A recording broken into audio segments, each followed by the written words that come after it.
Hi, my name is Josh White, and this is Globalists, the new podcast from the battleground.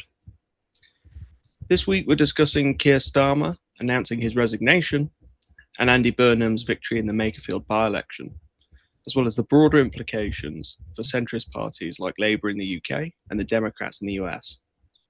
Joining me is my co-host, Mitchell Plitnick. Hi, Josh. Hey. And I'll just quickly go over what's been going on from the UK perspective for the sake of particularly US listeners, I guess. As most people know, Starmer has announced a timetable for his resignation, and that has been prompted by the Makerfield by-election, which is a northern seat confected from a few communities that have traditionally supported the Labour Party for, I think, 120 years or so, certainly well over 100 years. The mayor of Manchester trounced the election, beating the entire right-wing coalition, which was mobilising in the constituency. The constituency is pretty Brexity, let's say. Majority leave in 2016. That's an issue that we could come back to in all of this. Also, majority white British, which is why it was seen as such a good target for the kind of populist right parties. They thought, oh yeah, this place is like over 95% white, over 65% for Brexit. We could do this. Well, they couldn't. Burnham blew them out of the water. And now it seems he has a clear path to succeeding Starmer as Prime Minister. And it's been pretty dramatic in terms of the last few days of just the pace of things that have been going on.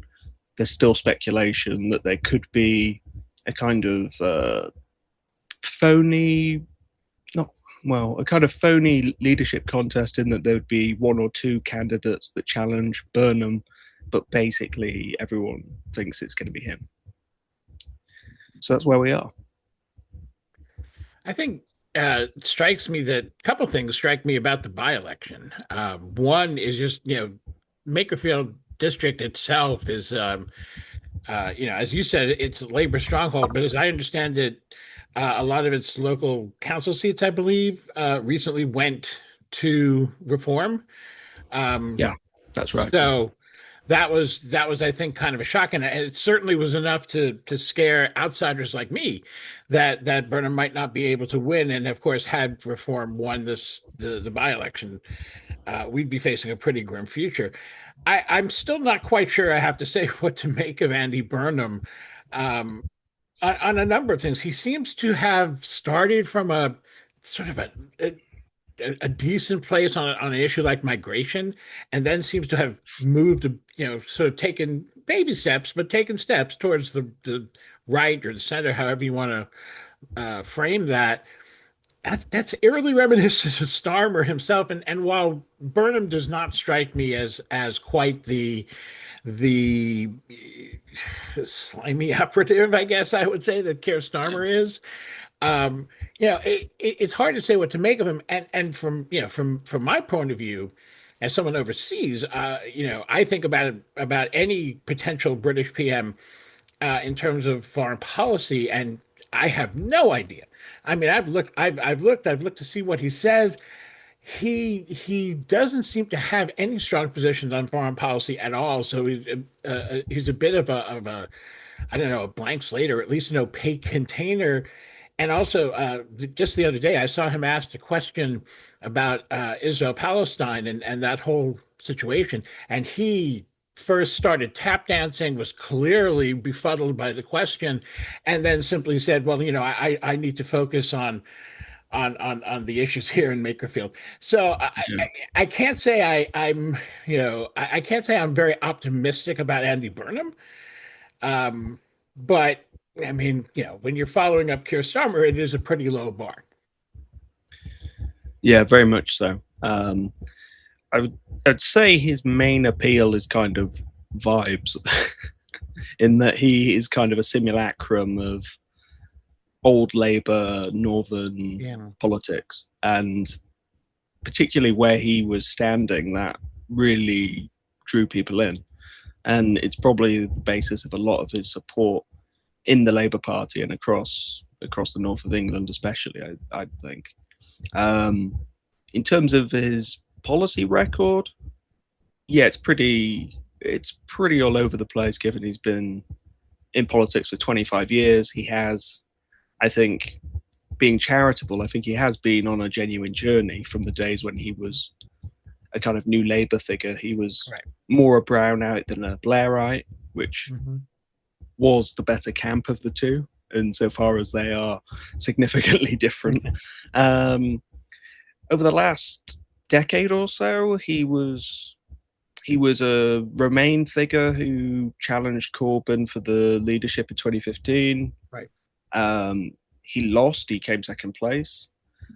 He served loyally in Corbyn's cabinet and didn't support the attempt to oust him in 2016. And then he left to become mayor of Manchester in 17.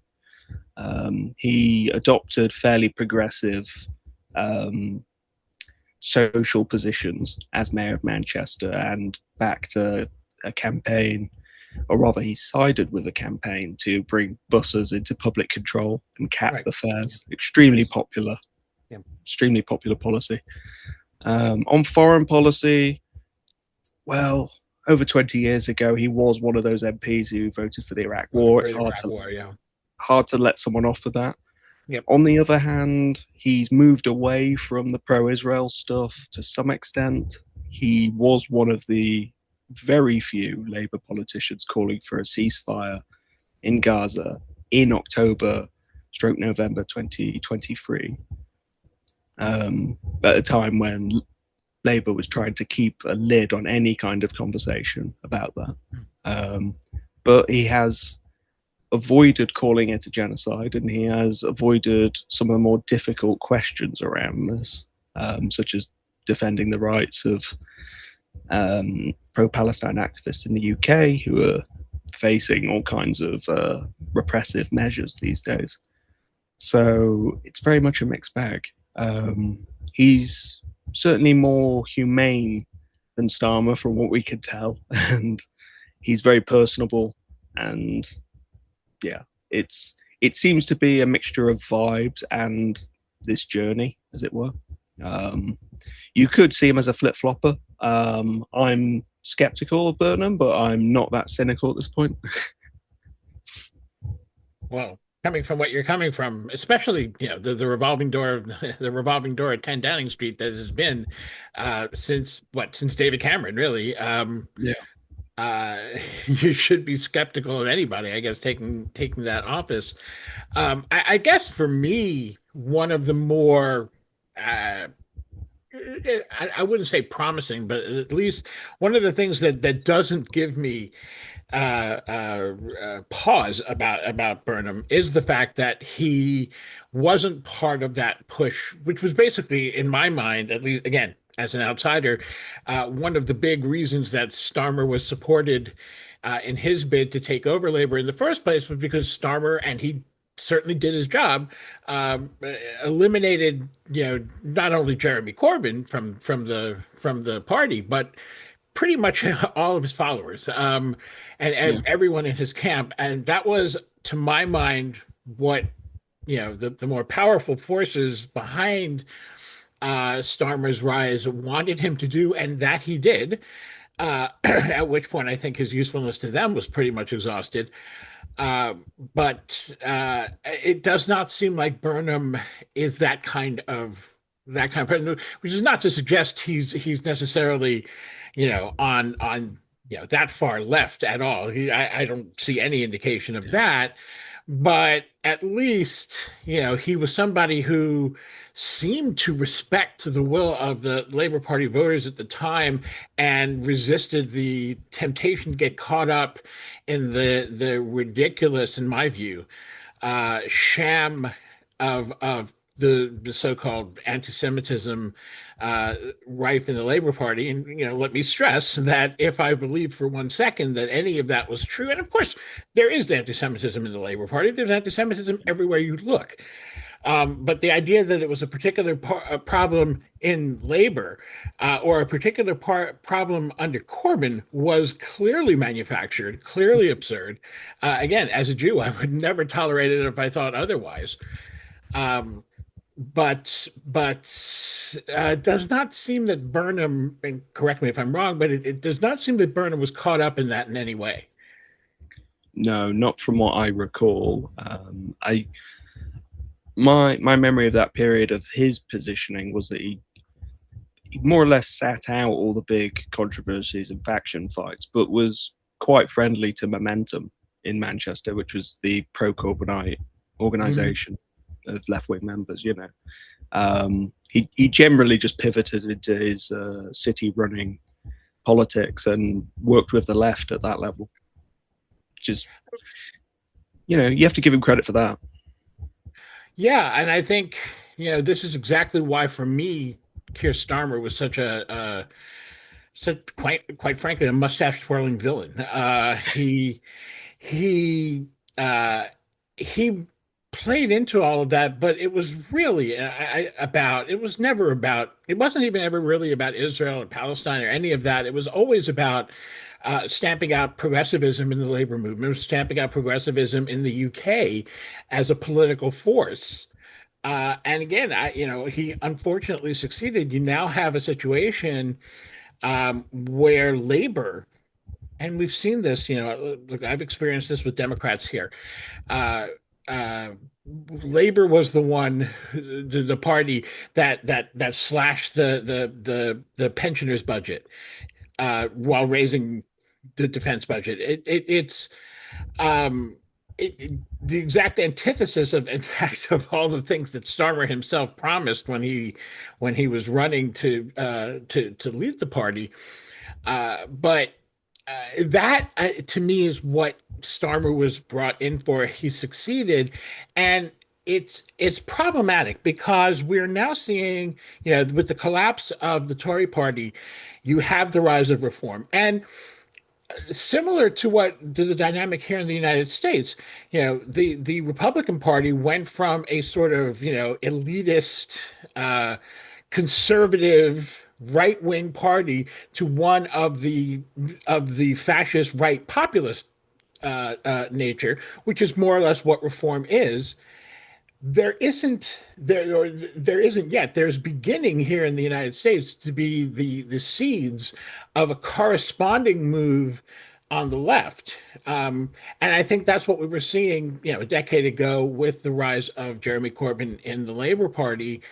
We were seeing that sort of groundswell coming up, and that is, in my mind, as it should be on both sides. This is the real views of right wing people should be reflected in a democracy. I believe they are in reform. To the more radical of them get restore.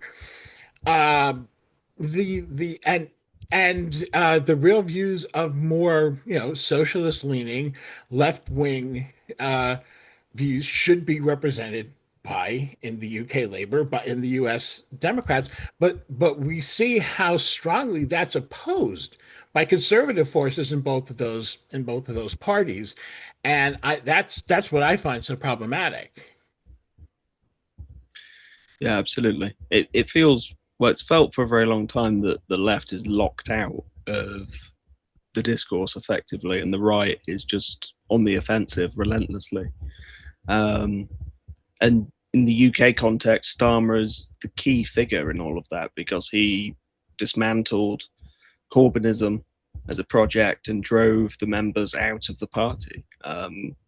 Describing, there was that memorable quote from the Starmer camp describing us as fleas, shaking off the fleas and this Yeah. kind of thing, or the speech he gave, literally telling us the door is there, go.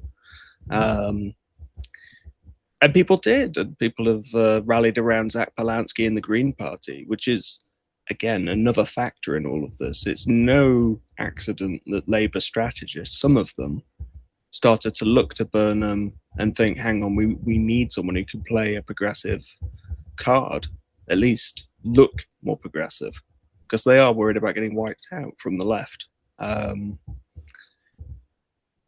Yeah.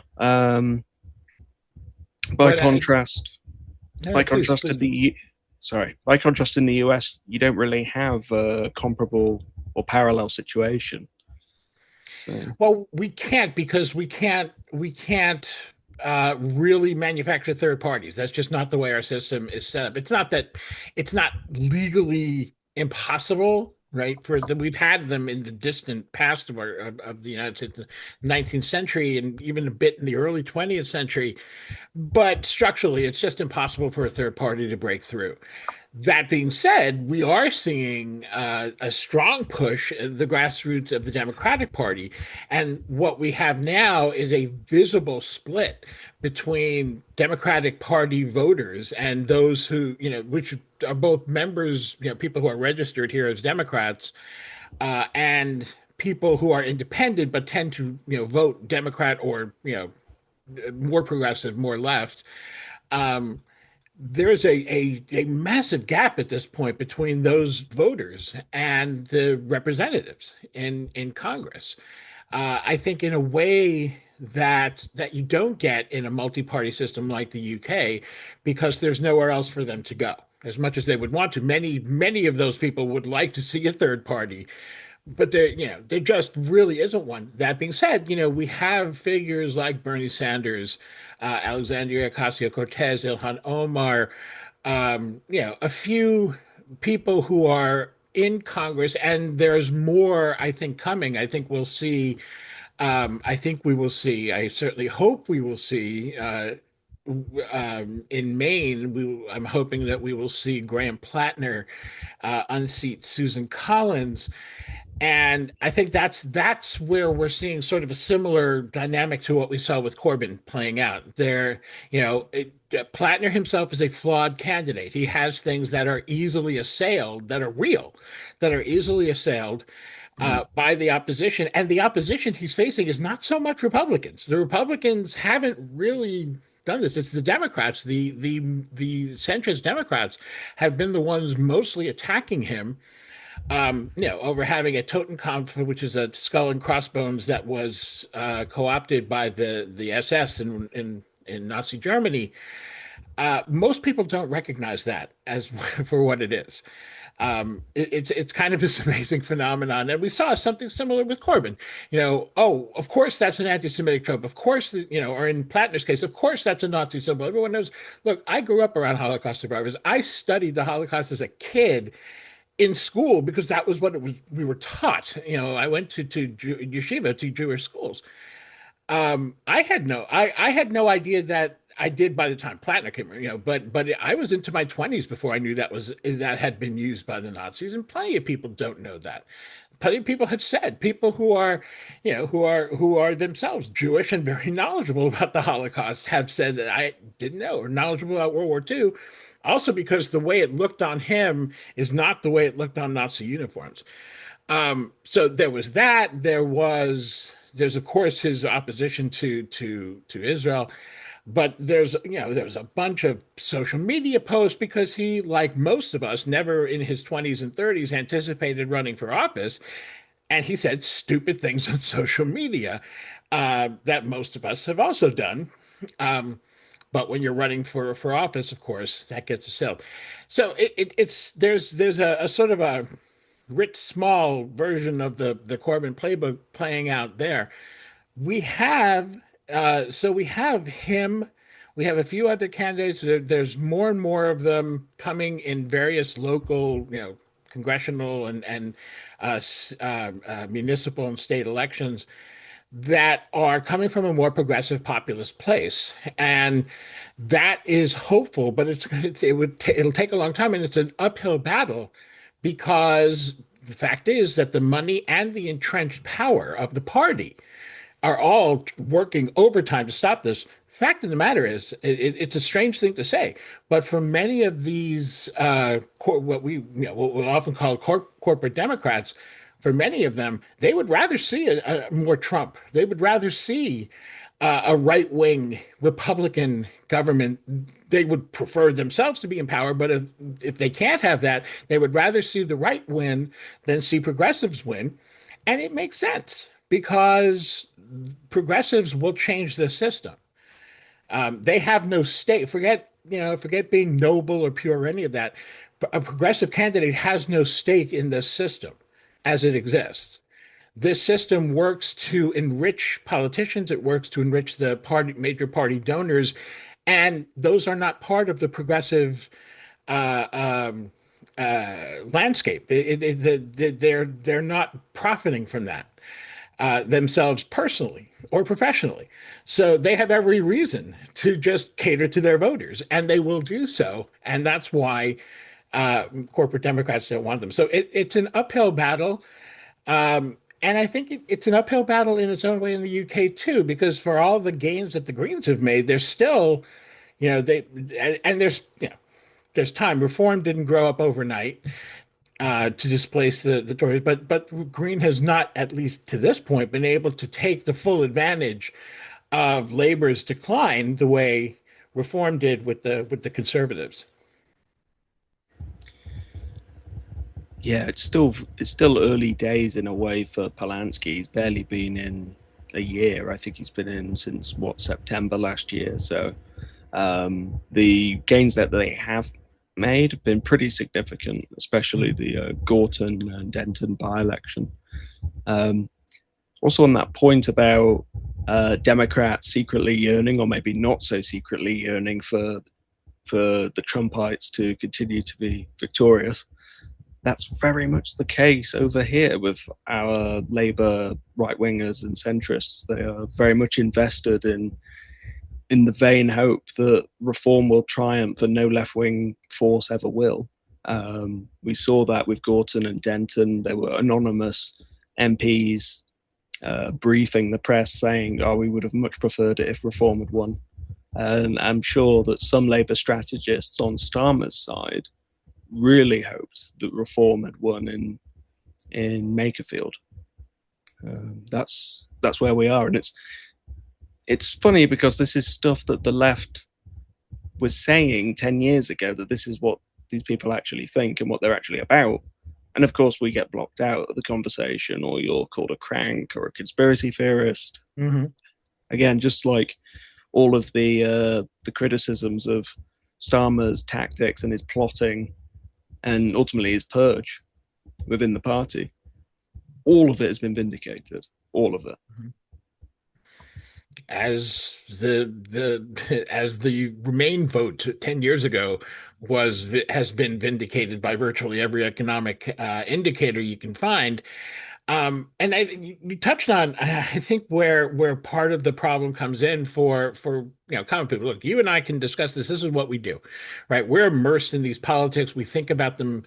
We get to think about them professionally, which is an advantage that most people in democracies don't have. To me, the fundamental flaw in Western democracy is that it has always failed to appreciate it's not just the value, but the absolute necessity of a fully educated population to a healthy democracy. Those without I see people who are not stupid, but they are not trained in critical thinking, and they're not given a political framework with which to understand what's going on around them, and they can't get it because they're too busy working 9 to 5 and trying to raise their kids, and which is, again, perfectly understandable.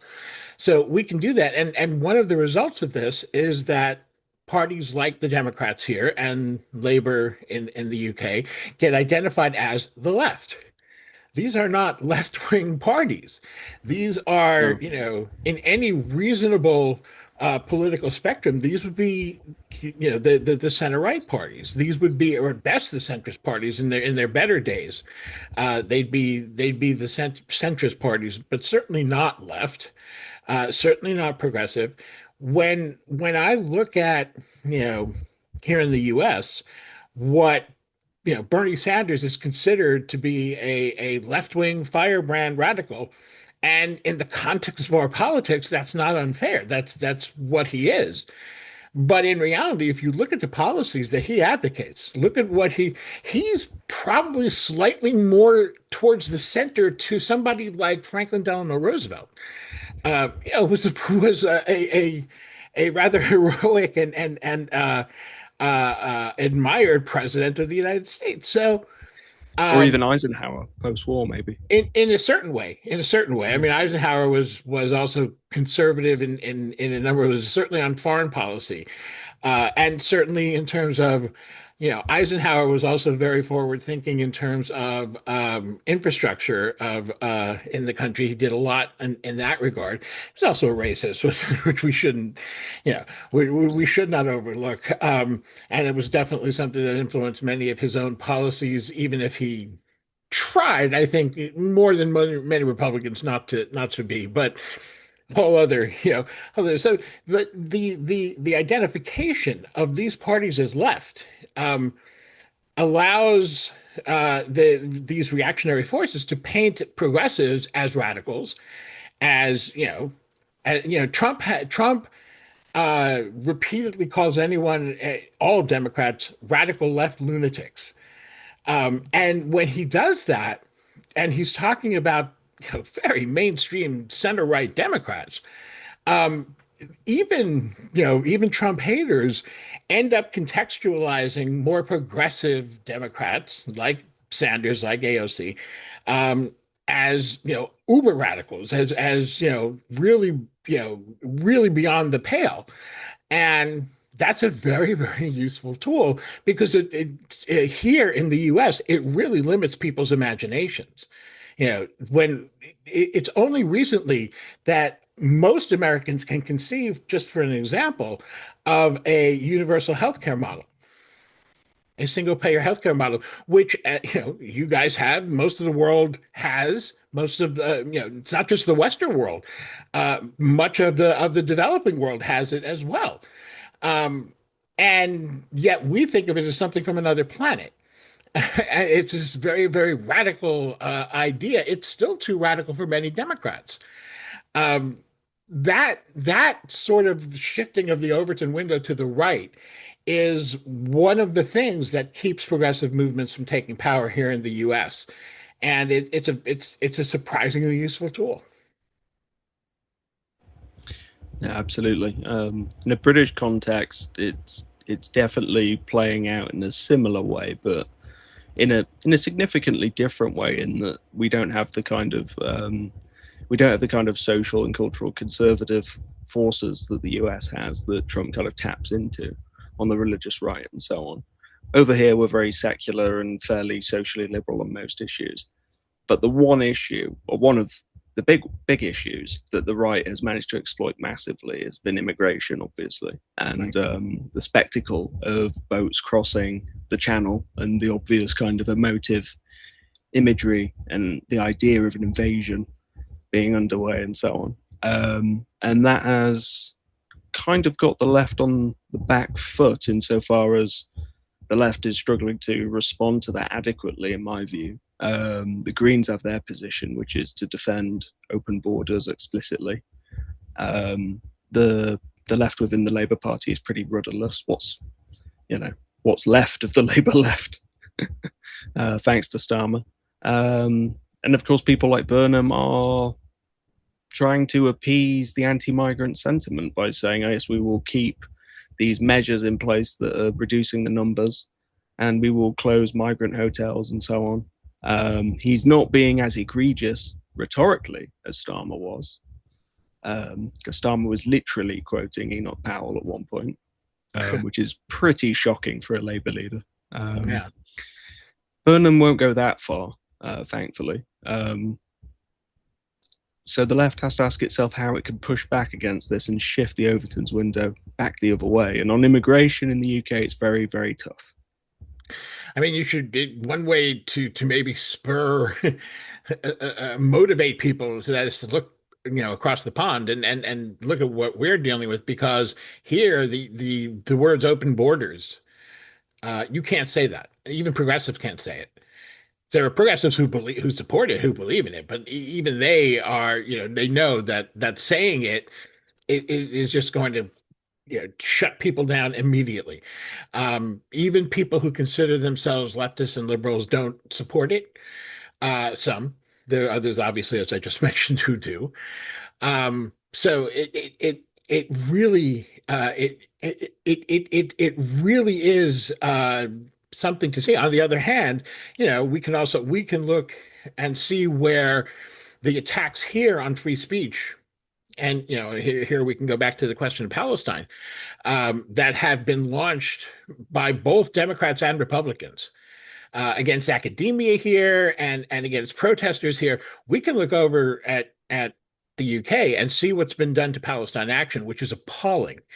I mean, it is absolutely unthinkable to my mind that any constitutional government that includes in its constitution the idea of freedom of speech, the idea of freedom of protest could do that to a group. You don't have to support the group, and you don't have to legalize everything the group did. The Palestine Action activists clearly did engage in vandalism. They broke the law, knowingly broke the law. That's one way of protest. It's actually a time-honored way of protesting, is to break the law in support of what you're doing. They're not. We've had plenty of people here who did the same. That's part of protest, and the idea is to put the issue on trial. And sometimes, yes, you serve a prison term for doing that, but to then turn around and call the group a terrorist group, as has been done in the UK to Palestine Action. I mean, that is just that. I mean, it really is a first step to, not even a first step. It's a major step towards dystopia. And that, so I think we can each look at the other and see where some of the things that we're doing here lead. Yeah, the repression over here, which was one of the predictions of Labour left critics of Starmer, that he will institute repression on a national scale because of the way he's conducted himself inside Labour. It's turned out to be true. Of course, it's also true that all the groundwork for this has been building for many years under successive governments, the Tories especially, but also the new Labour government before them. And the counter-terror legislation that was introduced under Blair, it was criticised at the time as, hang on, this is politically dubious. This could be applied in all kinds of ways that would be extremely authoritarian and anti-democratic. And you're potentially opening the door for all kinds of horrors. And here we are, Palestine Action, a direct action group, whatever you may think of their politics and who they are not suicide bombers. They are not murderers, for God's sake. And yet, they're being treated as such legally. And there's very little opposition tolerated on it. You're kind of written off as a lunatic if you raise it in the media. Of course, the right is quite happy for this to happen while they complain about two-tier policing, inverted commas, and claim that they're being attacked. And sometimes they are being attacked on free speech issues, but generally it's towards the left and it's towards pro-Palestine people. This this just all comes back to the idea, to me. We have this here quite a bit, this notion of strategic voting, this notion that you don't vote according to your principles, you vote according to some absurd notion of strategy, which is ridiculous because you can only control your own vote. And there's no way you can count on other people voting in this strategic way. So I think, to me, the entire notion is futile. But beyond that, what it has always led to is this notion that we have to accept the lesser of two evils. We saw this playing out in the last bunch of elections, presidential elections that we've had here. I remember in 2016, I was absolutely livid because the Democrats had essentially stolen the primary election from Bernie Sanders, pulled a whole bunch of shenanigans to make sure that Hillary Clinton was the nominee. And I wasn't just livid because I was a Sanders supporter. I was angry because I knew Hillary Clinton was a terrible candidate. There were clear reasons, political reasons. I mean, obviously, in the US, any female candidate is going to face misogyny. We know that's going to be a disadvantage. That's built in. But Clinton made it much, much worse. She was a clearly elitist, right-wing person who appealed to no one. in the Democratic Party, except for this narrow band of conservative leadership. And she lost, and I was furious about that. And we got Donald Trump. We got Joe Biden a few years later in an election that I think a mouse could have won, after Trump had literally killed 1 million Americans with his COVID policy. There was that was really, before that, Trump was, before COVID, people forget it now, but before COVID, Trump was clearly heading towards a two-term presidency at that point. And then he in fact got one, because we again nominate, this strategic voting led us to nominate another terrible candidate in Kamala Harris. These are conservative people who pander to the right, with and their strategy is that we will get these disaffected Republicans who hate, the radicalism of MAGA, who hate the lunacy of Trump. And there are plenty of those conservatives out there to get, but they're not voting Republican. They're not voting for Trump already. And what that campaign did, and the exit polling in both elections make this abundantly clear.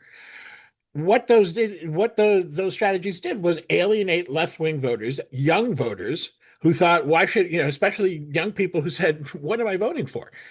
One offers me no future, the other offers me no future.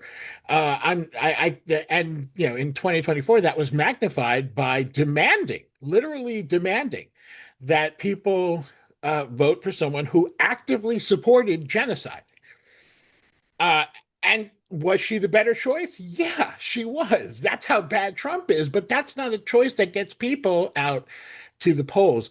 I guess, for me, I just, I'll close this up by quoting a dual citizen of the U.S. and the U.K., one John Oliver, who often has really pithy way of putting things. I hate to feed into this, this sort of dynamic where people, unfortunately, a lot of people in the U.S. get their news from comedians, which is too bad. I like John Oliver a great deal, but he's not he's neither a real journalist nor an expert in politics. Nonetheless, he can sometimes sum things up very well. And he said recently that you can't promise change only to turn around and capitulate to the right on key principles that you are supposed to stand for. Because not only will you lose people to your left, the right will just keep moving the goalposts again and again, and you'll have only yourself to blame. And he's absolutely right. That's exactly what has happened. It's not theoretical. This has happened. This is a right-wing strategy that, corporate, Democrats and centrist center-right laborites feed into, whether, I think you and I are agreeing that they do it intentionally. But if they don't do it intentionally, then they're idiots and do it for that reason. But either way, they're doing it. They certainly are, and that's a pretty good way of summing it up on Oliver's part. I suppose what my kind of final thoughts on this would be that I'm not going to write off Burnham just yet, as skeptical as I am, because I think what's significant and interesting is that the way people are kind of mobilized by him is that he's a simulacrum of something that we actually do need, and they're not wrong to kind of yearn for that. And that's what's positive about this moment in the UK. We can put aside whether or not we think Labour is even savable. I have my doubts, sadly. I have my doubts. I do too, but at least one thing that I think emerges from all of this is, in terms of Andy Burnham, is that the political winds are going to be pushing him left, which was not the case for Starmer, and I think that is, at least at the outset, that was not the case for Starmer. I think it is at the outset for Burnham, so I think that gives me a little bit of reason to think that he might go along with that flow. Yeah, I think that's possible. Yeah, I do. That's all for this week. Thanks for listening. This has been Globalists.